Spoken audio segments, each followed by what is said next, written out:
ಕೆಲವೊಮ್ಮೆ ಕಲ್ಪವೃಕ್ಷ ಅಂತ ಕರೆಯುವುದಿದೆ ಪುರಾಣಗಳಲ್ಲಿ. ಕಲ್ಪವೃಕ್ಷ ಅಂದರೆ ಏನು ಗೊತ್ತೋ, ತಲೆಯಲ್ಲಿ ಕಲ್ಪಿಸಿಕೊಂಡಿದ್ದೆಲ್ಲ ಕೊಡುತ್ತೆ, ಅದಕ್ಕೆ ಕಲ್ಪವೃಕ್ಷ ಅಂತ. ಒಬ್ಬ ವರ್ತಕ ಇದ್ದ, ತಲೆಯ ಮೇಲೆ ಎಲ್ಲ ಸಾಮಾನು ಹೊತ್ತುಕೊಂಡು ಹೋಗ್ತಾ ಇದ್ದ ಮರಳು ಭೂಮಿಯಲ್ಲಿ. ಸಿಕ್ಕಾಪಟ್ಟೆ ಭಾರ, ಬೇಸಿಗೆ ಕಾಲ, ಸೆಕೆ ತಡಿಲಿಕ್ಕಾಗ್ತಾ ಇಲ್ಲ, ಕುಡಿಲಿಕ್ಕೆ ನೀರಿಲ್ಲ, ತಿನ್ನಲಿಕ್ಕೆ ಆಹಾರ ಇಲ್ಲ, ತಲೆ ಮೇಲೆಲ್ಲ ಬರೀ ಕಟ್ಟಿಗೆಗಳ ಗಂಟು. ಮರುಭೂಮಿಯಲ್ಲಿ ನಡ್ಕೊಂಡು ಹೋಗ್ತಾ ಇದ್ದಾನೆ. ದೂರದಲ್ಲಿ ಒಂದು ಮರ ಕಾಣಿಸ್ತು. ಅದು ಸಾಮಾನ್ಯ ಮರ ಅಲ್ಲ, ಕಲ್ಪವೃಕ್ಷ ಅದು. ಅದರ ಬುಡದಲ್ಲಿ ಹೋಗಿ ಕಟ್ಟಿಗೆಯ ಹೊರೆಯನ್ನು ಇಳಿಸಿದ. ಯೋಚನೆ ಮಾಡಿದ, ಅಬ್ಬಾ ದೇವರು ಇಂಥ ಮರುಭೂಮಿಯಲ್ಲೂ ಎಂಥ ನೆರಳನ್ನು ನಿರ್ಮಾಣ ಮಾಡಿದ್ದಾನೆ. ಬಹಳ ಸಂಭ್ರಮಪಟ್ಟ. ಕೂತ್ಕೊಂಡ ಮೇಲೆ ಅನ್ನಿಸ್ತು, ನಾನು ಬಯಸಿದ ನೆರಳು ದೇವರು ಕಲ್ಪಿಸಿಕೊಟ್ಟ. ಇಲ್ಲಿ ಕೂತ್ಕೊಳ್ಳಿಕ್ಕೆ ಒಂದು ದಾರಿಯ ಜಾಗ ಇಲ್ಲ, ಚಂದ ಇಲ್ಲ.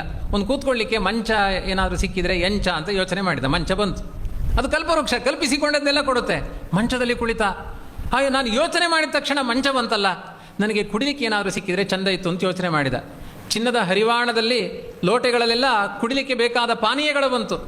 ಕುಡಿಬೇಕಾದ್ರೆ ಅನ್ನಿಸ್ತು, ತಿನ್ನಲಿಕ್ಕೆ ಸಿಕ್ಕಿದರೆ ಹೇಗೆ ಅಂತ ತಿಂದ. ಆಮೇಲೆ ಯೋಚನೆ ಮಾಡಿದ, ಮಲಗಲಿಕ್ಕೆ ಒಂದು ಹಾಸಿಗೆ ಸಿಕ್ಕಿದರೆ ಹೇಗೆ, ಹಾಸಿಗೆಯೂ ಬಂತು.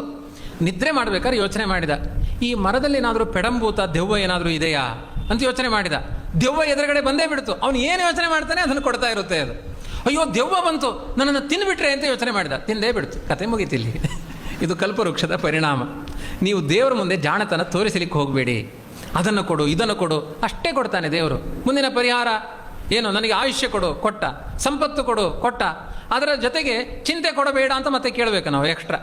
ಅದೆಲ್ಲ ತುಂಬ ಕಷ್ಟ ನಮಗೆ ಕೇಳ್ತಾ ಹೋಗೋದು. ಅದಕ್ಕೆ ದೇವರ ಬಳಿ ಹೇಗೆ ಕೇಳಬೇಕು ಅಂತ ಜ್ಞಾನಿಗಳು ಹೇಳಿಕೊಡ್ತಾರೆ. ಈ ಮಣ್ಣಿನ ವಾದಿರಾಜರು ಹೇಳಿಕೊಡ್ತಾರೆ. ಅಂಧೋಹಂ ಕರುಣಾ ಸಿಂಧೋ ವೀಕ್ಷೇನ ಕ್ಷೇಮ ಪದ್ಧತಿಂ ಇಂದಿರೇಶ ಕರಂ ಗೃಹನ್ ವರ್ತಯ ಅನಿಂದ್ಯ ವರ್ತಮನೆ. ನಾನೊಬ್ಬ ಕುರುಡ, ಏನು ಕೇಳ್ಕೊಳ್ಬೇಕು ಅನ್ನೋ ಗೊತ್ತಿಲ್ಲ. ಏನೋ ಒಂದಷ್ಟು ಕೇಳ್ತೇನೆ, ನನ್ನ ಮಕ್ಕಳಿಗೆ ಒಳ್ಳೇದಾಗಲಿ, ನನ್ನ ಹೆಂಡತಿಗೆ ಒಳ್ಳೇದಾಗಲಿ ಅಂತ. ದೇವರು ಏನಾದರೂ ಪೂರ್ತಿ ವಿಡಿಯೋ ಮಾಡಿದ ಹಾಗೆ ಎಲ್ಲ ವಿಡಿಯೋ ಮಾಡಿ ತೋರಿಸಿದರೆ ಅನಂತ ಜನ್ಮದ ಹೆಂಡಂದ್ರಿದ್ದಾರೆ, ನಮಗೆ ಅನಂತ ಜನ್ಮದ ಮಕ್ಕಳಿದ್ದಾರೆ. ಯಾರ ಬಗ್ಗೆ ನಾವು ಕೇಳಬೇಕು? ಯಾರು ನಮಗೆ ಸಂಬಂಧಪಟ್ಟವರಲ್ಲ. ಕರ್ತವ್ಯಕ್ಕೋಸ್ಕರ ಎಲ್ಲ ಇದ್ದಾರೆ. ಕರ್ತವ್ಯ ಬಿಟ್ಟಿನ ಕಾಡಿಗೆ ಹೋಗೋದಲ್ಲ, ಕರ್ತವ್ಯಕ್ಕಾಗಿ ಇದ್ದಾರೆ ಅಷ್ಟೇ. ನಮಗೂ ದೇವರಿಗೂ ಸಂಬಂಧ. ಅವನು ಬಿಂಬ, ನಾವು ಪ್ರತಿಬಿಂಬ, ಇಷ್ಟೇ.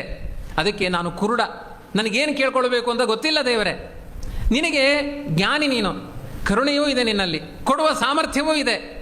ಆದ್ದರಿಂದ ನನ್ನ ಕೈ ಹಿಡ್ಕೊಂಡು ನನಗೆ ಒಳ್ಳೆಯ ಮಾರ್ಗ ಯಾವುದು, ನಿನ್ನ ಕೈ ಹಿಡಿದು ಕರೆದುಕೊಂಡು ಹೋಗು. ಇನ್ನೇನು ನಿನ್ನಲ್ಲಿ ಬೇಡೋದಿಲ್ಲ.